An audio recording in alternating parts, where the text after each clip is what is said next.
On vous souhaite la bienvenue à ericlatour.com. Dans quelques instants, on vous parle de l'Arena Marcel Larocque, candidat pour le concours Kraft Hockeyville. 250 000 en jeu et un match de la LNH.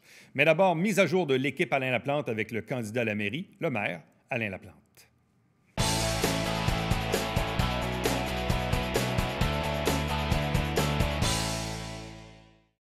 Les équipes en place se préparent tranquillement avec quelques annonces de candidature en vue de l'élection municipale de novembre prochain. Un peu partout au Québec et ici même, évidemment, à Saint-Jean-sur-Richelieu. Avec nous pour en parler, il est le maire de Saint-Jean-sur-Richelieu, mais aussi candidat à la mairie pour l'équipe Alain Laplante lui-même. Bonjour et bienvenue. Bonjour, M. Latour, merci. Bien, là, c'est une première expérience pour vous, parce que là, on est maire, mais en même temps, on est aussi candidat pour une prochaine élection. Est-ce que c'est différent que de vivre, exemple, une campagne comme celle de 2017 où vous n'étiez pas maire avant l'élection? Je ne sais pas si c'est parce que je suis maire ou pour une autre raison, mais je vous dirais que c'est beaucoup plus facile. Le travail est beaucoup plus facile. On bénéficie de l'appui d'une armée de citoyens, donc la tâche n'aurait jamais été aussi facile que cette fois-ci. Bon. À quelle étape on est rendu au niveau de l'organisation? Parce que là, vous avez déjà annoncé quelques candidatures. Il y a évidemment vos conseillers sortants qui vont se représenter avec vous. Fait que, bref, on est rendu à quelle étape? Là, on est à peu près là, presque à la mi-février. L'équipe Alain Laplante présente actuellement ses candidats, qu'on vous les présente un à la fois. Donc, cette semaine, on a déjà présenté nos 6 premiers candidats. Oui. Nos 3 élus sortants, évidemment, Marilyn Charbonneau, Yann Landlois, Justin Bessette. On a ensuite annoncé la candidature de Julie Messier dans le secteur de l'Acadie, Pierre Boudreau dans le district numéro 6, quartier NDL Saint-Gérard, et la semaine, il y a quelques semaines, Myriam Dubois dans le district numéro 9. Et cette semaine, donc, nous allons vous présenter notre 7e candidat. Donc, on est à l'étape actuellement de présenter nos candidats. Et ensuite, évidemment, il y a différentes autres étapes qui sont devant nous. La campagne de financement pour la prochaine campagne électorale. Évidemment, on va avoir une période de consultation auprès de l'ensemble des citoyens pour être bien à l'affût, bien à l'écoute de leurs préoccupations. Et ensuite, l'été va arriver et puis la campagne va débuter. Ça va vite quand même. Hein? Oui, ça va très, très vite. Parlez-nous justement de vos 3 nouvelles candidatures. Évidemment, vos conseillers sortants se représentent, ça va de soi. Julie Messier, dans l'Acadie, c'est une alliée, disons, de longue date. Oui, Julie va en être à sa 3e campagne électorale cette année avec nous. La dernière fois, il n'en a fallu que peu, 32 votes de différence avec la conseillère en place. Donc, Julie est déterminée cette fois-ci à l'emporter. Julie, c'est quelqu'un qui est impliqué dans le milieu plus de la santé, les ergothérapeutes de formation impliqués auprès de la clientèle autiste. Quelqu'un qui a vraiment une grande sensibilité pour les citoyens. Donc, Julie va faire vraiment une conseillère extraordinaire. Et pour vous, c'est quoi l'enjeu dans l'Acadie? C'est la qualité de vie des citoyens. Il y a beaucoup d'enjeux, ne serait-ce que le dossier des camionnages, tout le bruit, la qualité de vie du village, du noyau villageois de l'Acadie. La question du champ de tir où les gens vivent vraiment l'enfer. Il y a tous les enjeux aussi là, de la terre contaminée qui a été déposée dans la section de la route 219. Donc, il y a beaucoup d'enjeux de qualité de vie. Pour le champ de tir à l'Acadie, ça n'a pas bougé, l'espèce d'imbroglio juridique avec les propriétaires? Bien, vous comprenez que comme le dossier est devant les tribunaux... Mais ça, il n'y a pas eu de nouveau, non? Il n'y a pas de nouveau. Le dossier suit son cours. Bon, dans NDL Saint-Gérard-Ouest, Pierre Boudreau, qui a déjà été commissaire scolaire dans le passé, qui avait aussi déjà tenté sa chance au municipal. Parlez-nous un peu de Pierre Boudreau. Pierre Boudreau, moi, je suis très, très content qu'il ait accepté de se présenter avec nous. Pierre avait contribué à notre campagne de financement en 2018, en 2019 également. Et puis, aussitôt que j'avais vu cette contribution, j'avais tout de suite su que Pierre ferait un excellent candidat pour nous. Et puis, ça fait longtemps, donc j'avais ça en tête. Et puis, j'étais très heureux d'apprendre lorsque Pierre a décidé de se lancer, qu'il accepte de se présenter avec nous. Pierre, c'est quelqu'un qui est extrêmement impliqué dans son district, très, très connu. Toute la famille Boudreau sont bien impliqués dans ce quartier-là. Quelqu'un qui était 32 ans commissaire scolaire, donc 12 ans vice-président, comme vous savez. Donc, quelqu'un qui est impliqué au niveau de la jeunesse, au niveau du sport également. Donc, c'est ce genre de personnes-là qui peuvent faire une différence à la table du conseil municipal. Il connaît bien votre adversaire. Je présume. Non, mais je veux dire, je dis ça un peu à la blague, mais il a été 15 ans, ou près de 15 ans, vice-président de la commission scolaire. Donc, avec Mme Bouchard, qui est votre adversaire, c'est pour ça que je dis un peu à la blague. Il connaît bien votre adversaire, là. Est-ce que c'est un atout? Pas vraiment. L'enjeu ne se déroule pas à ce niveau-là. Donc, Pierre a le goût de faire une différence à la table du conseil. C'est un gars qui a toujours été très, très impliqué, qui se préoccupe là, de l'avenir de sa ville au niveau de l'urbanisme, entre autres, sécurité piétonnière, sécurité routière. Donc, c'est quelqu'un qui est là pour les bonnes raisons, qui va être à l'écoute des citoyens. Et c'est pour ça que Pierre veut se lancer cette année. Bon, et parlez-nous de Myriam Dubois dans NDA et la partie est de Saint-Gérard. Qui a entre autres présidé dans les dernières années la Société de développement Vieux-Saint-Jean. Parlez-nous de Myriam Dubois. Encore une fois, ça fait très longtemps, moi, que je connais Myriam et que je sais que Myriam a de la graine d'une excellente politicienne. Myriam Dubois va faire, elle aussi, toute une différence à la table du conseil. Elle était présidente, comme vous le savez, de la Société de développement du Vieux-Saint-Jean, une commerçante du centre-ville, donc qui connaît bien la réalité du milieu des affaires, de quelqu'un qui s'implique dans sa boutique, dans son commerce. Puis on sait que l'ensemble du milieu du commerce de détail, entre autres, vivent des moments difficiles actuellement avec la COVID. Myriam Dubois arrive avec une approche extrêmement positive, quelqu'un qui est ouvert d'esprit, quelqu'un qui est prêt à travailler en collaboration, qui est aussi préoccupé par la qualité de vie des citoyens. Qu'est-ce que vous voulez présenter comme équipe? Là, on a déjà un aperçu. On en a, disons, 6 sur 12 là, dans les districts. Il en reste 6 autres à annoncer dans les prochaines semaines.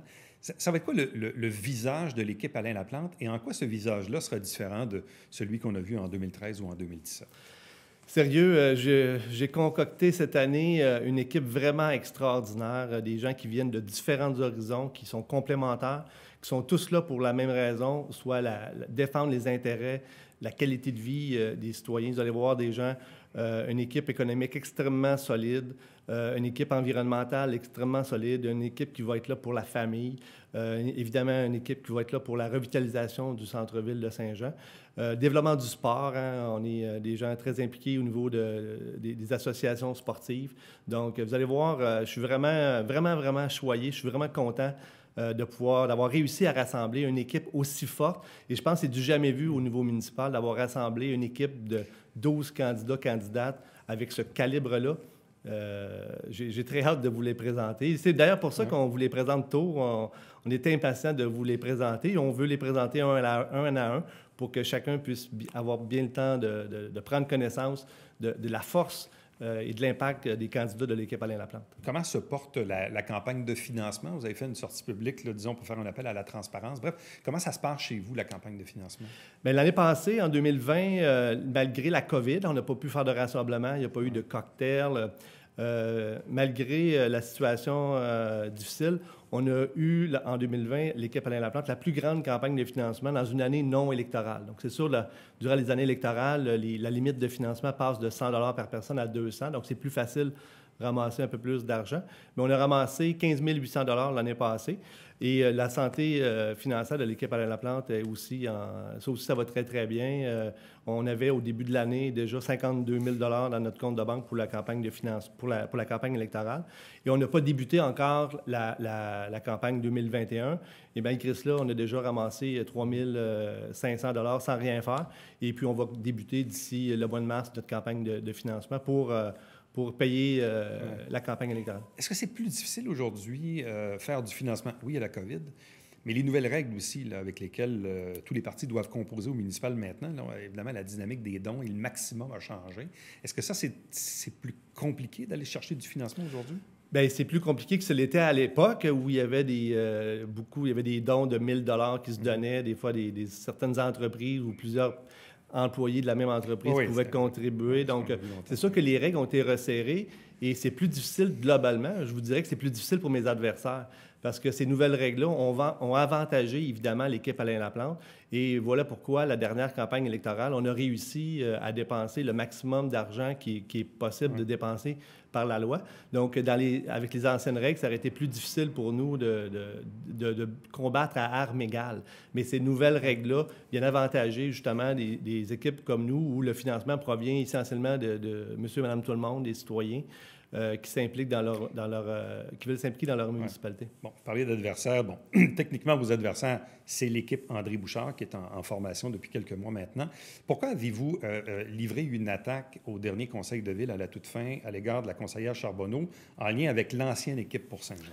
D'abord, je vais devoir vous corriger. Je n'ai pas attaqué personne. Ce que j'ai fait à la dernière séance du Conseil, j'ai posé simplement une question à la conseillère Claire Charbonneau, qui se trouve aussi à être la présidente du comité des finances de la municipalité de Saint-Jean. Et donc, je la questionnais tout simplement sur des dépenses qui avaient été demandées en remboursement à la Ville. Donc, l'équipe pour Saint-Jean, l'équipe dont elle fait partie, l'équipe dont son mari est l'agent officiel, donc le responsable des finances de ce parti-là, ont réclamé à la Ville différentes factures totalisant 18 000 $ pour la création d'un site Internet comme qu'on n'a jamais vu. Hein. Premièrement, 18 000 $ pour créer un site Internet, c'est beaucoup d'argent. Parler avec des gens qui travaillent dans le domaine. Et deuxièmement, un site que nous n'avons jamais vu. Donc, ces questions-là, les questions portaient sur cette question-là. Et d'ailleurs, je me questionne, moi, que les médias ne s'intéressent pas à cette question-là, à la gouvernance, à la gestion des différents partis politiques. À mon avis, je pense que les médias auraient avantage à s'y intéresser. Et en bout de ligne, ceci entraînerait des améliorations positives sur la gouvernance des villes. Mais la raison de votre question à Mme Charbonneau là-dessus, sur le fond, c'est quoi?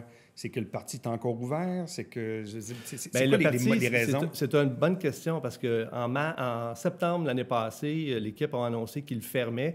On est rendu au mois de février 2021. Le parti n'est toujours pas fermé. Est-ce que le parti ne ferme pas pour continuer à réclamer des factures dans le cadre de l'allocation au parti? Parce qu'il faut comprendre que les partis qui étaient en place, comme l'équipe Alain Laplante, comme l'équipe Bachand, comme l'équipe pour Saint-Jean, bénéficient d'une allocation. Il y a comme un budget de 50 000 $ qui est divisé entre les partis politiques. Et l'équipe pour Saint-Jean bénéficie d'un montant de l'ordre de 19 000, près de 20 000 $. Donc, est-ce que c'est pour cette raison-là qu'ils ne ferment pas leur parti, qu'ils disent qu'ils l'ont fermé, mais ils ne le ferment pas? Est-ce qu'ils ont continué à réclamer des factures à la Ville? Je n'ai pas encore les réponses à ces questions-là. Bon. Maintenant, au-delà de la campagne électorale, évidemment, qui s'amorce tranquillement, pas vite, jusqu'au mois de novembre prochain, d'ici la fin du mandat, pour vous, qu'est-ce qui reste à faire? Je comprends qu'il faut composer avec la pandémie, comme tout le monde. Petit mot sur la pandémie. Effectivement, on est très préoccupé par la situation de la COVID à Saint-Jean-sur-Richelieu. À un moment où on voit une baisse au niveau des chiffres, au niveau du Québec, au niveau de la Montérégie, on a vu au cours des dernières semaines une petite légère remontée à Saint-Jean-sur-Richelieu. Donc, voilà pourquoi la semaine passée, on s'est joint à la santé publique pour inviter nos citoyens à la prudence. Donc, évidemment, c'est sûr que la Ville va continuer à conjuguer avec la COVID, continuer à offrir des services à nos citoyens de façon imaginative, offrir des services de loisirs aussi pour essayer d'agrémenter la vie des citoyens. Mais une étape importante qui nous reste là, pour la prochaine année, c'est toute la démarche de réflexion sur la stratégie de développement durable qui est pilotée par la conseillère Marilyn Charbonneau et qui rassemble actuellement, qui mobilise actuellement l'ensemble des acteurs, l'ensemble des partenaires. Les gens sont invités à répondre à un sondage? Oui, tout à fait. Et puis, on a senti dans un premier temps un grand enthousiasme de la part des employés de la municipalité. Moi, j'ai été vraiment surpris de voir à quel point ils étaient emballés par cette démarche-là. Ensuite, les partenaires, même vous, M. Latour, vous avez participé. Et là, on est rendu à l'étape des citoyens. Donc, on souhaite que les citoyens aussi s'approprient cette démarche-là. Donc, c'est une démarche qui est extrêmement importante puis qui va avoir un impact significatif sur l'avenir et le futur de la municipalité. Évidemment, un autre gros dossier, c'est la protection des milieux naturels, hein, toute la question de bonification, de la protection de notre plan de conservation. Il y a le citoyen Maxime Tremblay qui nous demandait un moratoire pour justement freiner, empêcher, protéger les derniers milieux naturels, dont les terrains de golf à Saint-Jean. Alain Laplante, merci beaucoup. Merci à vous. Restez avec nous. Au retour, on vous parle de l'Aréna Marcel Larocque. Aréna, donc, qui est candidat en ce moment avec le fameux concours Craft Hockeyville.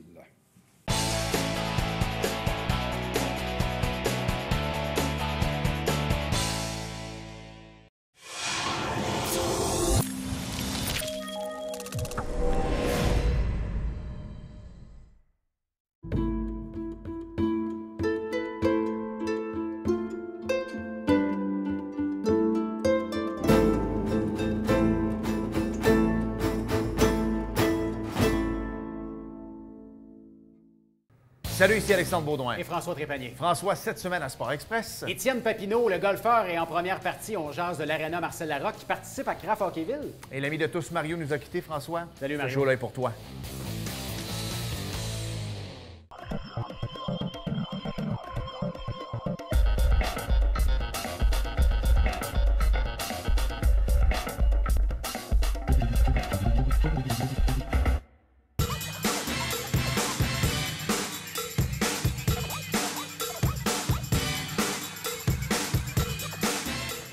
Dimanche, 9h30, Télé Bingo, on vous attend.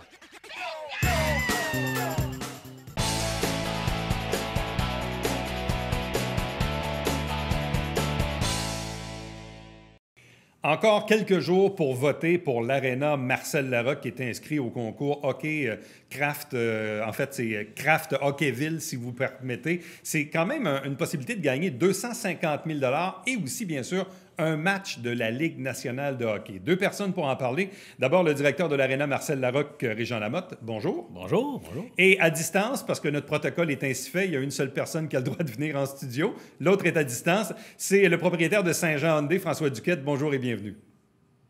Bonjour.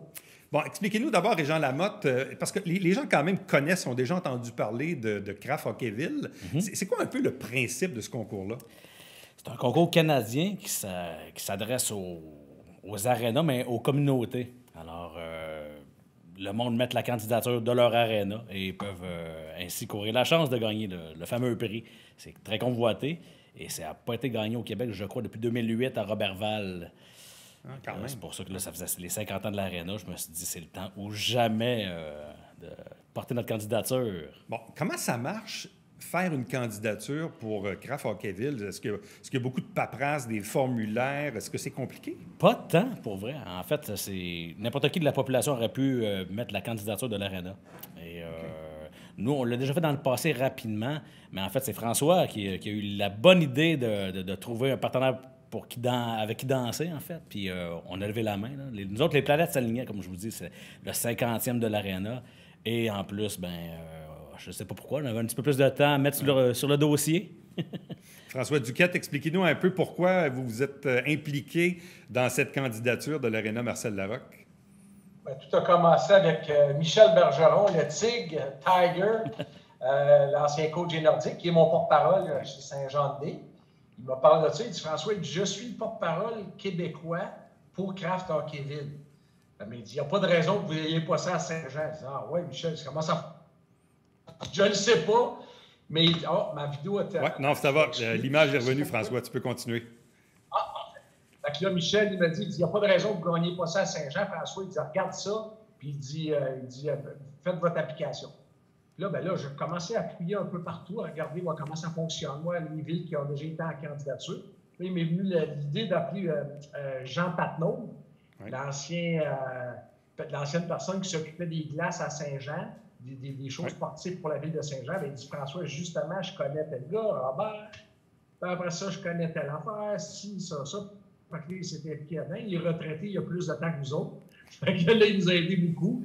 Donc, on s'est mis en contact comme ça, toute une gang, pour essayer de gagner ce beau prix-là, 250 000, plus la guide de la Ligue nationale aussi, qui est vraiment intéressant. Ça va nous faire une belle visibilité. Oui, parce qu'effectivement, François, juste peut-être recalibrer la caméra parce qu'on vous a perdu, mais effectivement, on entend actuellement à la radio la voix de Michel Bergeron, qui, oui, est le porte-parole de Saint-Jean-de-Dé, mais Michel qui justement fait la promotion de Craft Hockeyville. Puis comme le disait Régent, ça fait quand même un petit bout qu'on n'a pas eu ça au Québec. Donc, c'est intéressant de voir qu'il y a des gens, dans le fond, qui ont décidé d'allumer un peu là-dessus. Là. Ben oui. Ben, c'est extraordinaire. Comme concours, on ne peut pas demander mieux que ça. Mais là, ça prend juste la participation du monde, des citoyens, du monde qui ont déjà été à l'aréna. Ça prend juste quelques petits commentaires. Puis de toute façon, Robert va peut-être en parler un peu plus longuement, comment ça fonctionne précisément. Mais c'est vraiment, je pense qu'il y a moyen dans la ville de Saint-Jean d'avoir une belle participation de tout le monde puis nous faire gagner ce prix-là. Bon. C'est vraiment bien. C'est pour les améliorations là, de l'aréna. Parce que moi, je suis allé pour... moyen, si on soumet tout le monde, de pouvoir faire de grandes choses dans notre communauté. Pour préparer l'entrevue ce matin, évidemment, je suis allé, moi, sur Craft Hockeyville. Et là, je vois, évidemment, il faut taper dans le champ de recherche Arena, Marcel Larocque. Mais là, après ça, qu'est-ce qu'on fait pour voter, Régent Lamotte? En fait, la première chose qui est importante, c'est de s'inscrire. C'est là le petit 30 secondes que ça prend à peu près. Il faut prendre le temps de le faire. Ensuite, effectivement, on trouve l'Arena Marcel Larocque dans le moteur de recherche. Et ensuite, ben, un coup qu'on voit toutes les photos, les vidéos, on peut excusez-moi l'expression, liker les commentaires. Ouais. Mais ce qui est plus payant pour nous, c'est de rajouter une histoire, rajouter un souvenir, une photo ou une vidéo. Alors, mais est-ce que je me trompe ou il y a beaucoup de candidatures? Oui, au Canada, là, sérieusement. Ouais, il y a une bonne liste, puis il y a beaucoup de communautés dans l'ouest du Canada où ils se sont vraiment ralliés malgré leur petite communauté, là. Nous, j'ose croire que dans notre grande population alentour, que le monde va se motiver et prendre 2 minutes pour aller partager. Mais effectivement, parce que ce matin, moi, quand j'y suis allé, j'ai trouvé dans le champ de recherche, mais là, effectivement, je cherchais où voter, mais là, je voyais que c'était marqué « connexion » ou « s'inscrire ». Ouais. Donc, il faut se créer comme un profil, là, c'est ça? Oui, bien, donner nos petites informations, là, c'est rien de dangereux. C'est juste donc, tu crées un profil dans Craft Hockeyville, puis là, après ça, une fois que c'est fait, là, tu peux bien sûr aller voter ou pour l'aréna de ton choix. Oui, absolument. Trouver l'aréna, puis après ça, partager un court souvenir, une photo, une vidéo. Bon, on dit, c'est 250 000 puis une partie de hockey de la LNH. François Duquette, quand Michel Bergeron, là, il vous parle de Craft Hockeyville, puis il vous vend ça, là, de quelle façon il vous l'explique sur les bénéfices de Craft Hockeyville? Bien, lui, dans le fond, c'est l'argent que ça peut faire pour justement pour les rénovations qu'on a besoin de faire pour un aréna en particulier. Il dit, François, trouve-toi un aréna qui a besoin de cet argent-là. Il dit puis lui, ce qu'il m'a dit, la seule chose, il ne connaît pas tous les tenants et aboutissants de ce concours-là. C'est le porte-parole, puis oui, il aime bien s'en parler. Mais comme il dit, ce 250 000-là, ça fait longtemps qu'il a été gagné au Québec. Ouais. On m'abuse, là. Donc, à partir de là, il n'y a pas de... Comme il dit Michel, il me semble qu'au Québec, il dit on serait dû pour avoir ça. Puis il dit, François, tu as juste besoin de mettre un peu d'effort, un peu de publicité autour de ça, puis de vous impliquer, puis d'en parler sur les réseaux sociaux. Une fois qu'on va avoir fait ça, il dit, je pense que vous allez être capable de vous démarquer. Bon, l'aréna Marcel Larocque a quand même subi des changements importants dans les dernières années. Là, vous avez maintenant une deuxième glace, toute belle, toute neuve. Oui. Mais si vous gagnez le 250 000, avez-vous un projet en tête sur comment le dépenser? Absolument. Bien, vous l'avez dit, la partie neuve, mais on a une partie qui a 50 ans. Comme je dis, on voyage dans le temps assez rapidement à l'aréna Marcel Larocque. Et dans la partie de 50 ans, bien, il y a les vestiaires, les douches, la robinetterie, les tapis. Éventuellement, passer au virage vert et avoir des LED partout. Ouais. Fait que, mais ça, c'est pas mal ça. 250 000 maintenant, c'est... Ça peut se dépenser assez vite. Ça passe rapidement. Ouais. Ça peut se dépenser assez vite. Mais donc, on comprend que le 250 000, principalement, irait à la vieille partie de l'aréna Marcel Larocque. Qui est due. Le monde s'en rendrait compte assez vite. Là, mais le fameux match de la Ligue nationale, lui, à ce moment-là, vous l'avez quand dans l'équation? Avec les pandémies, là, présentement, c'est difficile à dire, mais normalement, c'est dans les pré-saisons, les derniers matchs pré-saison. Et s'il y a des spectateurs, bien, tant mieux. Mais je sais que dans le concours, ils nous demandent, dans un rayon de 40 km, est-ce qu'il y a un endroit qui peut le recevoir aussi? Est-ce que ça serait à Iberville? Je l'espère, j'aimerais ça, puis ça serait un souvenir. C'est dans la région en tant que tel. C'est dans la région, mais ça serait déjà une victoire en soi d'avoir participé à ça. Là. Okay. Donc, François Duquette, c'est quoi le message que vous passez à la communauté là, pour se serrer les coudes pour aller voter pour l'aréna d'ici dimanche? Là, moi, ce que je dis souvent, c'est qu'on a vécu tellement de difficultés dans les derniers mois, puis de problématiques, puis de mauvaises attitudes avec la COVID, puis tout ce qu'on a vécu. Là, je pense qu'on a une belle opportunité, les citoyens de la ville de Saint-Jean et les alentours, pour se démarquer, pour aller justement être fiers de nous autres, puis de participer à la grande pour cet événement-là, pour valoriser notre ville, valoriser aussi notre aréna, puis pour le soutien des prochaines années de cette aréna-là. Fait que je trouve ça vraiment important que tout le monde s'implique. Je pense que ça nous change de mal de place que de toujours penser au COVID. Puis au moins, on pense à d'autres choses plus intéressantes et plus valorisantes. Et là, dans le fond, les gens donc, ont jusqu'à dimanche 14 février pour, évidemment, aimer la candidature de l'aréna Marcel Larocque. Mais là, après ça, à quel moment vous allez savoir si vous gagnez ou non? On a un mois qui est alloué à Craft, qui évalue toutes les candidatures, parce qu'il y avait beaucoup de points qui allaient à l'histoire aussi, la mise en candidature qu'on a fait. Il évalue toutes les candidatures à travers le Canada, puis il donne des nouvelles des 4 finalistes OK, Ouais. OK, OK. Ouais, Après c'est la ça, première il va y avoir étape, 4 là. finalistes. Absolument, absolument. Et là, après ça, si tu es dans les 4 finalistes, on reprend la roue un peu, quoi? Ça sera une autre étape, là. C'est un vote qui est différent. Là. Je pense que c'est vraiment voter. C'est pas de partage d'histoire. Mais là, on est plus dans une dynamique où c'est pas tant de voter pour l'aréna comme de donner un peu de...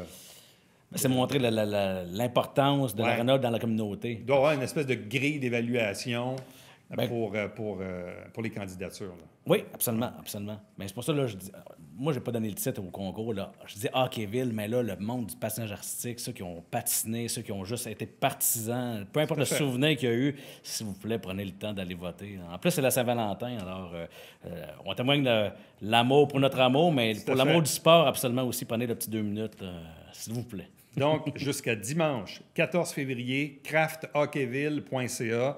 Vous créez votre profil, ensuite, dans le champ de recherche, Arena Marcel Larocque. Et là, évidemment, vous remplissez un peu ce qu'on vous demande pour bonifier, dans le fond, la candidature de l'Arena Marcel Larocque pour qu'ultimement, vous soyez dans les 4 finalistes ultimement. Bien, un gros merci, Régent Lamotte. Merci, François Duquette de Saint-Jean-Hyundai. Vous saluerez votre porte-parole, Michel Bergeron, d'avoir pensé à cette bonne idée d'inscrire l'Arena Marcel Larocque.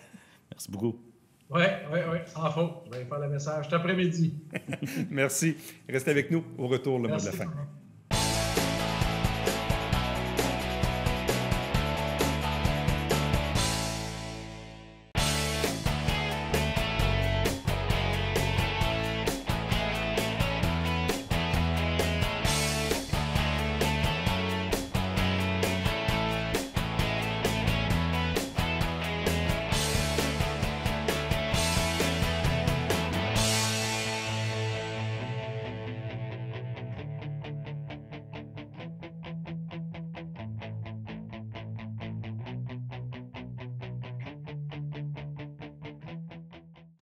C'est maintenant confirmé, il y aura une semaine de relâche. Ici, à Saint-Jean-sur-Richelieu, normalement, il y a beaucoup d'activités auxquelles, évidemment, on peut s'inscrire. Là, cette année, ce que la Ville nous dit, c'est que la semaine sera différente, mais évidemment quand même amusante. Donc, pour information sur ce qu'on peut faire à Saint-Jean-sur-Richelieu, sjsr.ca. À demain. Bye-bye.